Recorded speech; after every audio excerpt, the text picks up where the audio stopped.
Netanyahu के खिलाफ गिरफ्तारी वारंट। जी हां, बहुत बड़ी खबर है। आपको बता दें कि मशरिक वस्ता से बड़ी खबर आ रही है। इजराइल के मौजूदा वजीर आजम नेतन्याहू को लेकर यह बहुत बड़ी खबर है। नेतन्याहू के खिलाफ गिरफ्तारी वारंट। क्या अब दुनिया के किसी भी मुल्क में कदम रखते ही नेतन्याहू की गिरफ्तारी हो सकती है? सोचिए, इजराइल के वजीर आजम बिन्यामिन नेतन्याहू किसी ऐसे मुल्क पहुंचे जहां उनका सरकारी इस्तकबाल होना था, लेकिन एयरपोर्ट पर इस्तकबाल के बजाय पुलिस उनके इंतजार में खड़ी हो। यह कोई दरअसल फिल्मी कहानी नहीं, बल्कि बैनुल अक़वामी फौजदारी अदालत यानी आईसीसी की जानिब से जारी किए गए गिरफ्तारी वारंट से पैदा होने वाली एक इंतहाई पेचीदा कानूनी और सिफारती सूरत हाल है। आईसीसी ने नवंबर में नेतन्याहू और इजराइल के साबिक वजीर दिफा योआव गैलेंट के खिलाफ गजा की जंग से मुतालिक मुबैना जंगी जराइम और इंसानियत के खिलाफ जराइम के इल्जामात पर गिरफ्तारी वारंट जारी किए थे। अदालत ने इल्जामात को अभी जुर्म साबित होने का हतमी फैसला करार नहीं दिया है, बल्कि यह मुकदमे के मरहले में जारी किया गया गिरफ्तारी वारंट है।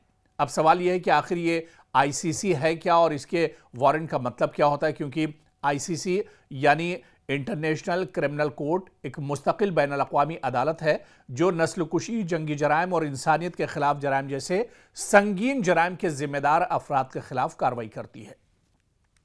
इस अदालत के रुकन ममालिक रोम इंस्टीट्यूट के तहत इसके साथ ताउन करने के पाबंद हैं। यानी अगर किसी ऐसे शख्स के खिलाफ आईसीसी का फाल गिरफ्तारी वारंट मौजूद हो और वो किसी रुकन मुल्क की हुदूद में दाखिल हो जाए, तो उसूली तौर पर इस मुल्क पर इसे गिरफ्तार करके अदालत के हवाले करने की जिम्मेदारी आयद होती है। लेकिन दरअसल आईसीसी के पास अपनी कोई पुलिस फोर्स नहीं है। वो खुद किसी मुल्क में पुलिस भेजकर नेतन्याहू को गिरफ्तार नहीं कर सकती। अदालत का इन्हिसार रुकन ममालिक के कौमी इदारों और हुकूमत पर है। यही वजह है कि मामला सिर्फ कानून का नहीं बल्कि सियासत और सिफारतकारी का भी बन सकता है। लेकिन मसलन यूरोप के कई ममालिक आईसीसी के रुकन हैं। अगर नेतन्याहू इन ममालिक का दौरा करते हैं तो इनके खिलाफ गिरफ्तारी के वारंट की वजह से एक बड़ा कानूनी मसला पैदा हो सकता है। लेकिन किसी मुल्क की हुकूमत यह फैसला भी कर सकती है कि वो आईसीसी के साथ किस हद तक ताउन करेगी। अगर कोई मुल्क गिरफ्तारी नहीं करता तो इसके खिलाफ आईसीसी के पास सियासी या कानूनी दबाव के महदूद रास्ते भी मौजूद होते हैं। लेकिन अदालत के पास अपनी पुलिस नहीं कि वो खुद जाकर इसे गिरफ्तार कर ले। तो दरअसल यहां पर एक नुक्ता बहुत अहम है, एक पॉइंट, क्योंकि दोनों ममालिक आईसीसी की रुकनियत से पैदा होने वाली उमूमी जिम्मेदारियों के तहत पाबंद नहीं है और दोनों ने अदालत के दायरे इख्तियार पर एतराज़ात भी किए हैं। तो जो 125 ममालिक हैं, अगर इन ममालिक में कोई मुल्क एतराज़ करता है नेतन्याहू के दौरे पर और वो नेतन्याहू को अपने मुल्क की हुदूद के अंदर गिरफ्तार करना चाहता है, तो आईसीसी के कानून के मुताबिक, जाविये के मुताबिक, वो नेतन्याहू को कभी भी गिरफ्तार कर सकता है, क्योंकि दुनिया के कई ऐसे ममालिक हैं जिनकी तादाद 100 से ज़्यादा है जिन्होंने नेतन्याहू के खिलाफ गिरफ्तारी वारंट जारी किए हैं। और अगर इस तरह के किसी मुल्क में नेतन्याहू पहुंच जाते हैं तो उनकी गिरफ्तारी आने वाले दिनों में एक तरह से तय मान कर चलिए।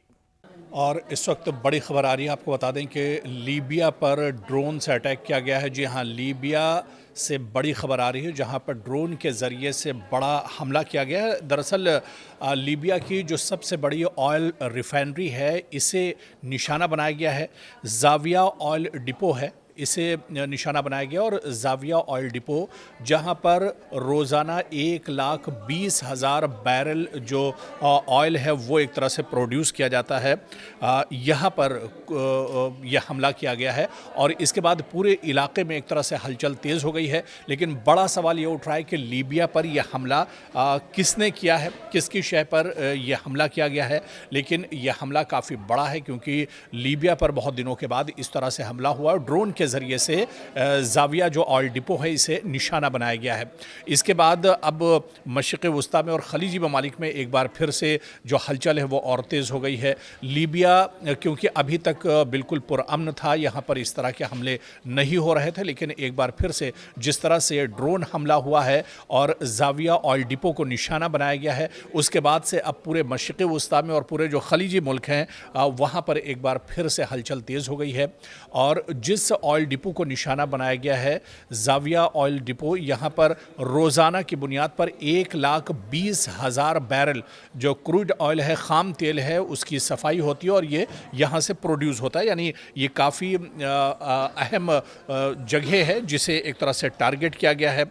और आपको बताते चलें कि कई ड्रोन, दरअसल एक के बाद एक कई ड्रोन ने यहाँ पर हमला किया है, टारगेट पर निशाना साधा है और उसके बाद से यहाँ पर काफ़ी ज़्यादा तबाही की खबरें इस वक्त निकल कर सामने आ रही हैं। हालांकि शुरुआती तौर पर अभी किसी के हलाक होने या मारे जाने की खबर इस हादसे में नहीं आई है, इस हमले में नहीं आई है और ना ही तो किसी मुल्क ने अभी तक इस हमले की जिम्मेदारी कबूल की है, क्योंकि एक ऐसे वक्त पर यह हमला लीबिया में किया गया है या जाविया ऑयल डिपो पर यह हमला किया गया है जब मशरिक़ वस्ता में अमेरिका और ईरान के दरमियान कशीदगी अपने शबाब पर है।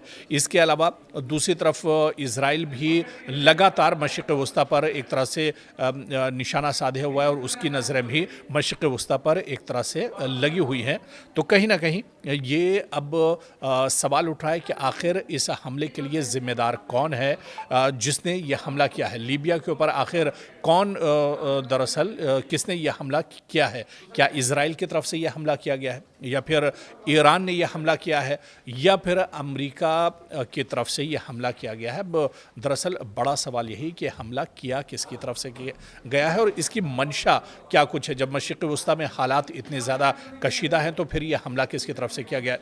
दूसरी एक बड़ी चीज़ इस हमले के पीछे ये भी है कि जब अबनाए हुर्मुज़ पूरी तरह से लॉक है, अबनाए हुर्मुज़ बंद है और दूसरी तरफ रेड सी जो है वो भी पूरी तरह से बंद है और यहाँ पर हूसियों ने इसे पूरी तरह से बंद कर दिया। और ऐसे में जब जाविया ऑयल डिपो पर यह हमला किया गया तो एक बार फिर से जो ऑयल है, पेट्रोलियम है, गैस है, इसकी किल्लत एक बार फिर से बढ़ सकती है। क्या जानबूझकर किसी की तरफ से यह हमला किया गया है? क्या वाकई में जिस तरह से पूरी दुनिया में ऑयल और गैस को लेकर एक परेशानी बढ़ी हुई है अबनाए हुर्मुज़ और रेड सी के बंद होने के बाद, क्या जानबूझकर यह हमला किया गया है? इसके पीछे आखिर मंशा क्या कुछ है? जाँच पड़ताल जब होगी और कौन कसूरवार है इस हमले के लिए, किसने ये बड़ा हमला किया है, ये जब जाँच पड़ताल होगी उसके बाद ये तमाम चीज़ें निकल कर सामने ज़रूर आएंगी। लेकिन लीबिया में जिस तरह से ये हमला किया गया है, क्योंकि आप देखिए ये बड़ा हमला है और काफ़ी दिनों के बाद लीबिया में इस तरह का ये हमला हुआ है, जिसके बाद अब हलचल काफ़ी ज़्यादा बढ़ गई है। सियासी तौर पर भी अब जो सरगर्मियां हैं वो काफ़ी ज़्यादा बढ़ गई हैं। लेकिन आने वाले दिनों में जब जांच पड़ताल होगी तब ये चीज़ें निकल कर सामने आएंगी कि किसकी मंशा पर यह हमला लीबिया के अंदर किया गया है।